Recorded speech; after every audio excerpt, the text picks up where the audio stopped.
আসসালামু আলাইকুম। সবাই কেমন আছেন? আশা করি অনেক অনেক ভালো আছেন। তো আল্লাহর রহমতে আমিও ভালো আছি। তো সবাই থাম্বনেল এবং টাইটেল দেখে বুঝতে পারতেছেন আমি কি ভিডিও তৈরি করতে যাচ্ছি।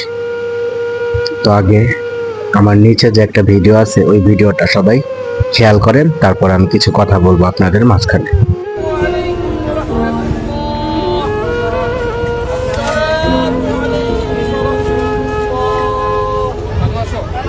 হ্যাঁ, তো কথা বলি, আসেন। পৃথিবীর সুদর্শন পুরুষ হিসেবে অ্যাওয়ার্ড পায়। তো উনি অ্যাওয়ার্ড পায়, সবাই ওনাকে চিনেন, অ্যাডলফ খান। উনি বাংলাদেশের সবচেয়ে সুন্দর পুরুষ হিসেবে অ্যাওয়ার্ড পায়। তো ওনার বাবা মারা যায়। ওনার বাবা মারা যাওয়ার পর উনি যখন তার বাবার জানাজা পড়ে তখনই হচ্ছে এই ভিডিওটা। মানে ওনাকে ভিডিওতে দেখা যাচ্ছে যে উনি ভালো করে জানাজা অংশগ্রহণ করেছে, তবে জানাজার নামাজটা ঠিকভাবে পড়তেও পারে। আমি আর কি বলবো, মানে একজন বাবা মার কাছে এর থেকে কষ্ট আর কি হতে পারে, যে তার বাবা মা তাকে ইসলামিক যে একটা শিক্ষা, সে শিক্ষাটা তাকে দিতে পারেনি। এটাই হচ্ছে তার বাবা মার কাছে সবচেয়ে দুঃখ, বেদনা, সবচেয়ে কষ্টের। আর কি বলবো।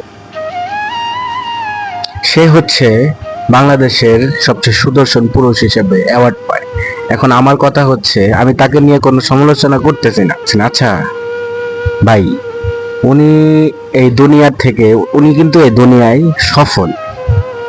উনি বাংলাদেশের সুদর্শন পুরুষ হিসেবে অ্যাওয়ার্ড পায়, তবে সে কিন্তু যে আখিরাত নামে, পরকাল নামে যে একটা দুনিয়া আছে, সে দুনিয়ার সে চিন্তাই করে না।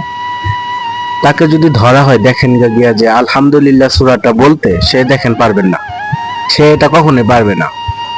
অথচ সে নিজেকে মুসলিম দাবি করে। হ্যাঁ, তার বাবার এটাই ভুল ছিল। তার বাবা তাকে সুশিক্ষাটা দিতে পারেনি, ইসলামিক কোরআনের শিক্ষাটা সে দিতে পারেনি। শুধু মনে হয় বাংলা ইংলিশ মিডিয়ামে তাকে পড়াইছে, তবে তাকে যে কোরআনের একটা শিক্ষা, সেই শিক্ষাটা তাকে দিতে পারেনি তার বাবা। তার বাবার জানাজায় সে ভালো করে জানাজার নামাজটা, আসসালামু আলাইকুম ওয়া রাহমাতুল্লাহ যে বলে জানাজার শেষে, সে ওইটা এটা যে করবে তার কোনো খেয়ালই নাই, তার কোনো মনেই নাই। সে যে তার বাবা যে মারা গেছে তার তো কোনো খবরই নাই, সে মনে হয় অন্য দুনিয়ায় আছে। হ্যাঁ, কি বলবো, মানুষের চিন্তা ভাবনা কি, তারে দিছে দুনিয়ার সবচেয়ে সুদর্শন পুরুষ। ভাই, আমি একটা কথা বলি, উনি কি আসলে পুরুষ? আমার তো মনে হয় না উনি পুরুষ ভাই। ওনার চলাফেরা হচ্ছে লেডিস টাইপের, আমার মনে হয় তৃতীয় লিঙ্গের, দেখেন গিয়া। আর আপনারা ওনারে বলতেছেন সুদর্শন পুরুষ। হ্যাঁ, অ্যাওয়ার্ড পেয়ে গেছে উনি, মুখে কোনো দাড়ি নাই, উনি পায় অ্যাওয়ার্ড সুদর্শন পুরুষ হিসেবে। হাই রে, হাই রে, কি কমু, মানুষের চিন্তা ভাবনা কি, ইসলামটারে তারা কিভাবে ধ্বংস করতেছে। হ্যাঁ, আমি জানি আল্লাহ তাআলার সৃষ্টি অবশ্যই অবশ্যই সুন্দর, এটা আমি মানি। তবে সেও সুন্দর, অ্যাডলফ খান সেও সুন্দর। আসলে সে কি পুরুষ নাকি মহিলা সেটা আসলে বলতে পারি না, তবে তার চালচলন, হাঁটা, কথাবার্তা হুবহু হুবহু মেয়েদের মতো। আপনারা যারা ওনারে দেখছেন তারা হয়তো জানেন যে হুবহু মেয়েদের মতো তার চলাফেরা, চালচলন। তো এরকম ভাবে সে যে চলে, তাহলে তাকে কে বা পুরুষ ভাববে বলেন আপনারা? হ্যাঁ, কে পুরুষ ভাববে?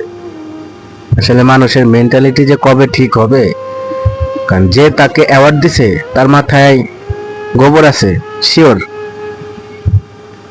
সে তো মুসলিম না যে কিনা তাকে অ্যাওয়ার্ড দিছে। সে মুসলমান হলে এরকম একটা লোককে সারা বিশ্বের সুদর্শন পুরুষ বানাই দেয়। বাবা, কি বলবো, যাদের মুখে দাড়ি, কত সুন্দর দাড়ি, কত সুন্দর মোজ দাড়ি, বাবরি চুল, তারা হচ্ছে সবচেয়ে সুদর্শন পুরুষ। আমি মনে করি, আমি মুসলমান হিসেবে সে সুদর্শন পুরুষ না।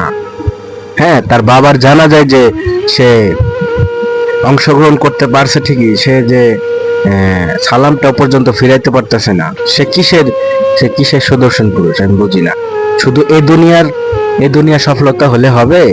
ওই দুনিয়ার সফলতা করতে হবে, ওই দুনিয়ার জন্য নামাজ রোজা হজ জাকাত সব করতে হবে।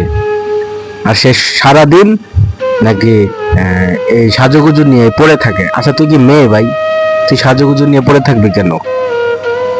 সারাদিন সাজুগুজু নিয়ে পড়ে থাকে সে, আমি আর কি বলবো, সারাদিন সাজুগুজু করে। আর একটা সাংবাদিক তাকে প্রশ্ন করেছিল যে তো আপনার মেকআপ করতে কতক্ষণ লাগে?